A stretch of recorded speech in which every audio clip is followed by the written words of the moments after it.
Hello, bienvenue à toi. Je te souhaite la bienvenue dans cette nouvelle interview, La voix des femmes avec Gwendoline Meyer. Gwendoline, est-ce que tu peux te présenter? Bonjour à tous, encore merci pour l'invitation Jade. Donc moi je suis Gwendoline, j'ai créé mon business en ligne en 2016. J'ai un parcours un peu atypique puisque j'ai commencé ingénieur informatique, maintenant je fais du marketing et j'ai plusieurs business à mon actif. Et puis voilà, je suis dans le sud de la France, à Toulouse, il fait beau, tout va bien. Est-ce que Gwendoline, tu pourrais nous raconter ton histoire? Mm. Euh, alors, on part par où? On commence par où? Moi, ce qu'il faut savoir, c'est que j'ai lancé ma première entreprise, j'avais 18 ans. Donc j'étais dans une école d'ingénieur en informatique, pure et dure. Je travaillais au McDo, tous les soirs, tous les week-ends, donc je dormais un petit peu en cours, on va dire. Et un jour, j'ai un de mes collègues qui me dit: «Mais tu sais, tu pourrais gagner plus d'argent si tu faisais des sites internet, ce serait beaucoup plus cool et tout». Et donc je l'ai pris au mot, j'ai trouvé un premier client. J'ai fait son premier site internet et effectivement, avec un site internet, j'avais, facturé largement plus que ce que je gagnais à l'époque au McDo. Et donc, c'est comme ça que j'ai lancé ma première entreprise. Après, j'ai fait une école d'ingénieur en informatique spécialisée santé. Parce que ce qu'il faut savoir, c'est que moi, j'ai une petite sœur qui est malade. Du coup, je voulais absolument lier informatique et une passion avec le domaine de la santé pour faire avancer dans ce secteur-là. Et en fait, avant la fin de l'étude, j'ai eu une autre idée d'entreprise. Et donc, je me suis dit, enfin, c'est surtout un entrepreneur qui m'a posé la question: est-ce que si tu le fais pas, tu vas le regretter sur ton lit de mort? Et là, j'ai fait: ah ouais, je vais trop le regretter si je le fais pas. Donc, du coup, je m'en souviens, je suis partie en courant dans la salle commune avec tous les élèves, tous mes camarades de promo. Et j'en ai pris un et je lui ai dit: hey, est-ce que tu veux lancer ça avec moi? Il m'a dit: ok. Et donc, du coup, bah, on l'a lancé, on a fait un concours de start-up qu'on a gagné, on a rejoint un incubateur. Puis un an et demi après, l'aventure s'est terminée, lui, il a voulu arrêter. Et moi, j'ai vu que j'avais des grosses lacunes en commercial parce qu'en école d'ingénieur, on nous apprend à créer, à faire, mais on nous apprend pas à vendre. Et tu peux avoir le meilleur produit du monde, si tu sais pas le vendre, il y a comme un petit couac. Du coup, j'ai pris un boulot d'ingénieur commercial pour me former à ça. Et ça a été super, c'était une super expérience. Et en fait, j'ai surtout appris que moi, aller démarcher les gens, j'aimais pas ça, c'était pas mon truc. Par contre, faire venir les gens à moi pour après les closer, c'était beaucoup plus facile et j'étais beaucoup plus à l'aise, en fait, dans cette posture-là. Et en fait, ça s'appelle le marketing, entre autres. Et donc, du coup, bah, c'est là que je me suis vraiment formée au marketing, que j'ai pris un boulot d'ingénieur. Bon, c'était quoi? C'était responsable marketing. Et en parallèle, j'ai créé ma troisième boîte, du coup, qui est l'actuelle, Double Pépise, où aujourd'hui, bah, j'aide les web entrepreneurs à mieux vendre sur Internet, à doubler leur chiffre d'affaires chaque année. En tout cas, c'est l'objectif qu'on se fixe. En raccourci, hein. Ok, très bien. Et justement, quand tu as commencé, quand tu t'es lancée, quels ont été, on va dire, les obstacles auxquels tu as été confrontée? Bah, il y en avait plein. Ma toute première boîte, ça a été de trouver mon premier client. Donc voilà, j'avais une compétence, je pouvais créer des sites internet, on nous avait formé à ça à l'école. Maintenant, bah, il fallait trouver un client. Donc je raconte comment je les ai surmontés ou tu veux juste les obstacles? Ouais, Quand ouais, j'ai avec surmonté? plaisir. Bah, du coup, en fait, j'ai demandé un petit peu à droite à gauche: «Bah, toi, comment tu fais pour trouver des clients? Qu'est-ce qui a fonctionné pour toi?» Et puis, bah, j'ai trouvé là où était mon potentiel client. Donc à l'époque, c'était sur un site internet où les gens postaient: «Bah, moi, j'ai ce besoin-là. Est-ce que vous pouvez y répondre?» Et du coup, bah, je répondais à ces appels, «d'offres» entre guillemets. Et il y en a un qui a fini par me dire oui, en fait, au bout d'un moment. Je sais pas combien j'en ai prospecté à l'époque, c'était il y a trop longtemps, mais il y en a un qui a fini par me dire oui. Ensuite, ça a été vraiment plus en mode, est-ce que je le fais? Est-ce que c'est le bon moment pour moi? Parce que j'étais même pas diplômée, j'étais jeune. Je me lançais dans une entreprise de prise de rendez-vous médicaux en ligne, c'était un projet énorme pour moi. Est-ce que je suis légitime? Quand tu te retrouves face à des médecins, démarcher des médecins pour les convaincre d'utiliser ta solution, eux, ils ont la blouse et toi, tu es une petite jeunette, je sais pas, j'avais alors 20 ans, non, 22 ans, je sais plus.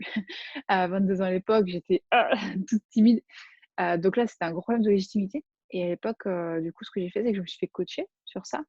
Ce qu'il faut savoir, c'est que dans l'incubateur, on avait été entouré de plein d'entrepreneurs qui avaient déjà lancé leur boîte. Donc du coup, on pouvait les solliciter pour leur demander un peu de l'aide. Donc là, c'était de la prise de confiance en soi surtout et puis, du commercial, très clairement. Après des problèmes, j'en ai eu plein, hein. Du coup, bah, avec mon associé, on a dû recruter des gens. Comment on recrute? Quel contrat on fait? Comment on fait quand on a des personnes qui sont démotivées? Et puis, bah, faut virer la première personne. Là, c'est un gros obstacle aussi. Donc pareil, toujours en fait, j'ai toujours été accompagnée, coachée, été demander de l'aide en fait. Bah, bon avec lui ça va pas, comment je fais? À ton avis, qu'est-ce que je dois faire? Et tu toujours des personnes en face qui sont bienveillantes, qui vont t'aider et qui vont t'aider à avancer. Comment justement, comment dire ça? J'ai oublié ma question. Attends, ça m'était jamais arrivé ça. Oui. Pourquoi est-ce que, tu as choisi justement d'accompagner? En fait, je l'ai pas choisi, c'est mes clients qui me l'ont demandé et je me suis rendu compte que j'adorais ça. C'est vrai que dans une journée où je suis un peu, oh, raplapla et cetera, au niveau énergie, ça va pas trop, j'ai un coaching, bam! De suite, ça me remet en énergie et après, choup, la journée, elle file toute seule. Donc en fait, à la base, c'est on me l'a demandé, donc je l'ai fait. J'ai répondu à la demande, classique pour un entrepreneur et après, je me suis rendu compte qu'en fait, je kiffais ça et tu vois, même si mon entreprise, elle évolue et que maintenant je vais aller, peut-être m'éloigner un peu des formations en ligne ou quoi, bah, je me dis que je vais toujours garder ce côté accompagnement parce que j'adore ça. Et je continuerai toujours à coacher et je me vois encore dans 10 ans continuer à coacher, accompagner des gens. Et pour toi, quelle est, on va dire, la définition justement de la richesse, du succès? Pour moi, la définition du succès et de la richesse, c'est juste d'être, arrivé là où on a envie d'être en fonction de notre vision. C'est pas forcément d'avoir des millions sur son compte en banque ou d'être reconnu, adulé. C'est juste, bah, tu vois, moi, quand je m'imagine dans 10 ans, dans 20 ans, oui, il y a une jolie maison, mais aussi une famille qui est là, qui est unie, qui est heureuse, il y a du rire. C'est ça pour moi la définition du succès, de la richesse. Parce que si tu as des millions sur ton compte en banque, mais qu'au final tu es tout seul et tout triste, ça sert à rien, quoi. Donc c'est se sentir pleinement heureux, entouré, pour moi, selon moi, et juste d'atteindre les objectifs qu'on s'était fixés, la vision long terme qu'on s'était fixée. Et si c'est juste d'avoir sa boulangerie et de faire son pain, bah, c'est OK, tu vois? Et pour toi justement donc comme, tu accompagnes les gens, pour toi quelles sont les qualités ou les critères, on va dire, à «remplir» entre guillemets, pour justement être de bons accompagnateurs? Pour être de bons accompagnateurs. Hem, Être à l'écoute du client, s'adapter, savoir énormément s'adapter. Moi, c'est parfois quelque chose que je vois dans des coachs même marketing qui te vendent, tu sais, une solution, toute préconçue. Moi, j'ai pas du tout de solution préconçue. C'est tu vois, j'ai des clients, bah, la semaine dernière, on a changé tout le business model de son entreprise, qui était à l'origine un truc classique de vente de formation, ce que je fais le plus souvent. Et en fait, je me suis rendu compte qu'elle était pas bien là-dedans, cette cliente-là. Et du coup, je lui dis: «Mais si c'est pas ça qui te plaît, pourquoi tu veux absolument t'acharner à faire ça? C'est quoi ta vision long terme?» On a repris sa vision long terme et je lui ai dit: «Bah, écoute, oui, il y avait cette étape qui était possible de créer des formations, mais si ça te plaît pas, on passe directement à l'étape supérieure et on a trouvé un moyen de faire en sorte qu'elle ait une entreprise qui soit vraiment alignée avec elle-même, qui lui plaise, qui lui donne envie, qui lui redonne de l'énergie». On crée pas un accompagnateur, il est pas là pour, mettre quelqu'un dans une boîte, il est là pour l'aider à se dépasser. Donc ça passe pour moi par l'écoute, par l'empathie, savoir mettre son ego de côté aussi, avoir beaucoup de patience et s'adapter, selon moi. OK, très bien. Et justement tu parles, tu sais, tu parles d'épanouissement, tu parles d'alignement. Aujourd'hui, quelle est la place, on va dire, du développement personnel dans ta vie? Pour moi, ça fait 80 de la réussite, le développement personnel. Donc quelle est la sa place dans ma vie? Je sais pas comment le définir exactement. Par contre, je sais que je me forme énormément, que je lis énormément là-dessus, que je suis tout le temps accompagnée de personnes. Alors c'est pas forcément des coachs, ça peut aussi être des personnes qui m'inspirent ou m'entourer de personnes qui sont dans la même dynamique que moi, qui eux aussi se forment au développement personnel et du coup tous ensemble, on monte. Après voilà, tous les jours je médite, tous les jours, je fais attention à prendre soin de moi, à m'écouter Tu vois, ce matin, j'étais vraiment, j'ai plein de choses à faire aujourd'hui, mais j'étais vraiment basse en niveau énergie, j'étais fatiguée. J'aurais pu m'acharner et aller travailler à fond et cetera, mais je me dis: «Non, juste, je m'écoute, je vais pas bien, bah, c'est pas grave, je m'allonge sur mon canapé et puis ça ira mieux tout à l'heure, quoi. Ça ira mieux demain». Donc je pense que ça a une très grande place et pour moi, c'est vraiment 80 du succès, c'est là-dedans, de toute façon. Et donc finalement, tu vois, là, tu dis qu'aujourd'hui, tu avais plein de choses à faire, que tu aurais pu être dans cet acharnement. Il y a beaucoup d'entrepreneurs qui sont comme ça, je pense qu'on est peut-être un petit peu tous passés par là. Aujourd'hui, tu essayes finalement d'être dans le lâcher prise, de laisser de côté le mental, en fait. Tout à fait. Alors c'est pas facile tous les jours, hein. C'est loin d'être facile, je suis loin d'être parfaite là-dessus. Mon conjoint pourrait vous en dire quelque chose, mais oui, c'est quelque chose que je travaille énormément. Moi, j'ai un tempérament très feu, à vouloir absolument passer à l'action et en fait, bah, je me suis pris plein de murs dans la vie qui m'ont juste dit: «Hey, lâche prise», donc j'apprends et je lâche prise de plus en plus. De toute façon, ça sert à rien de forcer. C'est comme l'exemple avec cette cliente où je sentais que je lui donnais des conseils pour vendre sa formation, mais c'était forcé, tu vois? Ça se sent et en fait, juste en disant: «Bon, bah, on laisse ça de côté, on lâche prise», même si tu avais déjà commencé la formation, même si tu avais déjà commencé le marketing et cetera. On laisse de côté, peut-être qu'on y reviendra plus tard, peut-être pas et on part sur quelque chose qui te fait plus kiffer et à la fin de l'entretien, déjà au niveau énergie, tu le sentais que c'était complètement autre chose et je pense qu'il y a qu'en s'écoutant, en acceptant de lâcher prise et en allant vers ce qui nous fait le plus vibrer, qu'on peut réussir. Justement, qu'est-ce que tu conseillerais aux personnes qui n'ont pas encore trouvé ce qui les fait réellement vibrer? D'essayer. Il faut essayer. Je vois beaucoup de personnes qui ont pas trouvé ce qui leur fait vibrer et en fait qui du coup restent figées. Mais c'est pas en restant sur place que tu vas découvrir le meilleur endroit où tu vas t'épanouir le plus. Donc il faut juste se lancer, faire un truc et au pire, tu auras appris en fait et ça ira beaucoup plus vite pour ton vrai projet. Donc faut essayer. Moi, au début, je me suis lancée, tout ce qui était web marketing, je connaissais pas, j'avais peur un petit peu, c'est pas pour ça que j'étais formée à la base. Bah, au début, j'ai commencé avec un petit truc, c'était, technique, clic par clic, j'aidais les gens avec la technique parce que c'était ce que je savais mieux faire et puis au fur et à mesure, je me suis rapprochée du chemin qui, me correspond plus et même encore aujourd'hui, je fais des petites tentatives à droite à gauche pour aller là où je veux vraiment aller. Donc juste essayer en fait. Il faut avoir le courage de faire un pas, de se dire: «Bon bah, je vais là, même si je suis pas sûre que c'est ça, c'est pas grave». Moi je prends souvent l'exemple de c'est comme pour trouver notre conjoint ou notre conjointe, bah, tu vas pas juste attendre en mode: «C'est qui l'homme ou la femme de ma vie?» Je vais attendre et puis ça va arriver, tu vas essayer. Tu vas aller discuter avec une personne, puis une autre, puis une autre, puis une autre, jusqu'à trouver la bonne personne. Et qu'est-ce que tu conseillerais justement à ces personnes qui ont vraiment envie de se lancer en fait, mais qui ont peur surtout de l'échec? Ah bah, ils vont échouer. Ils vont échouer et c'est une bonne chose. C'est une bonne chose parce que c'est là que tu apprends, en fait.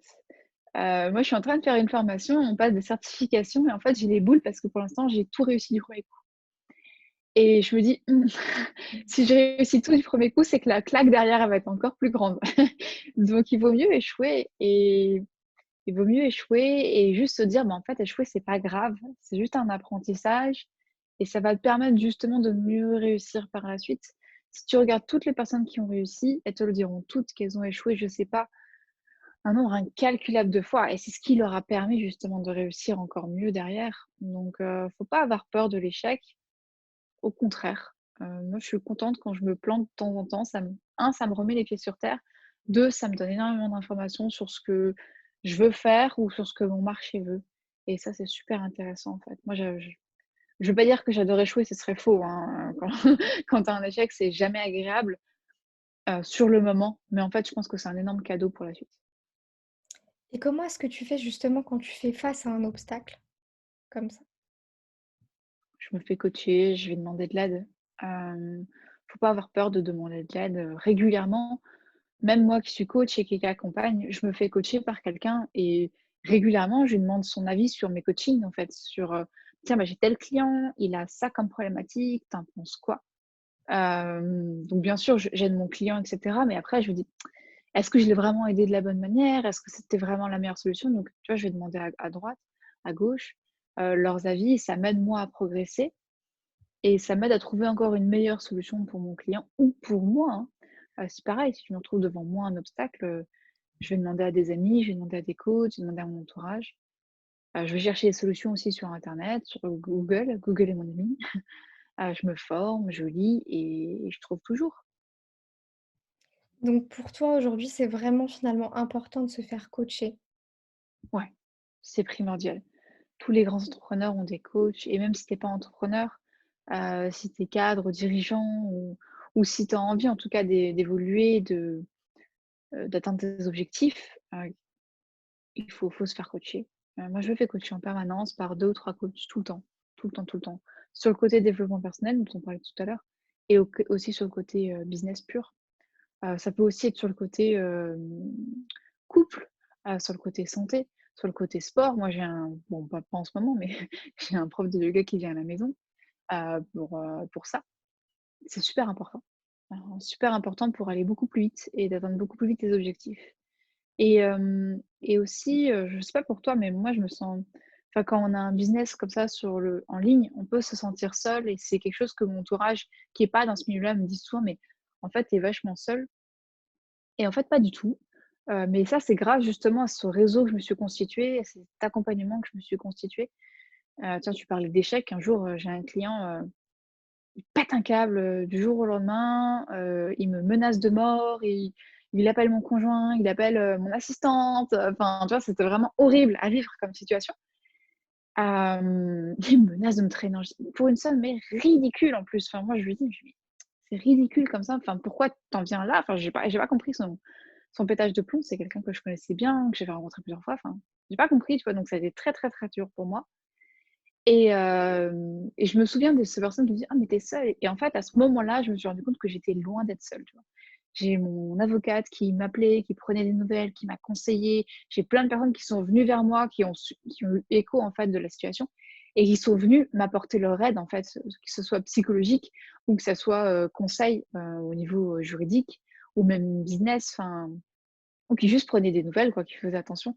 Et en fait, c'est à ce moment-là que je me suis dit: «Mais je suis pas seule du tout dans mon business et je me sens super bien entourée» et ça, c'est vraiment primordial parce que, bah, des échecs, tu vois, comme celui-là, tu vas en vivre, des difficultés, des obstacles comme celui-là, tu vas en vivre et c'est loin d'être agréable et à ce moment-là, bah, c'est super important d'être entouré pour justement pas péter un câble, hein. J'aurais pu, me dire: «Écoute, ce mec, il est fou, j'arrête tout, je reprends un boulot salarié» parce que, ben, mine de rien, on est exposé et ça fait jamais plaisir, quoi, ce genre de choses.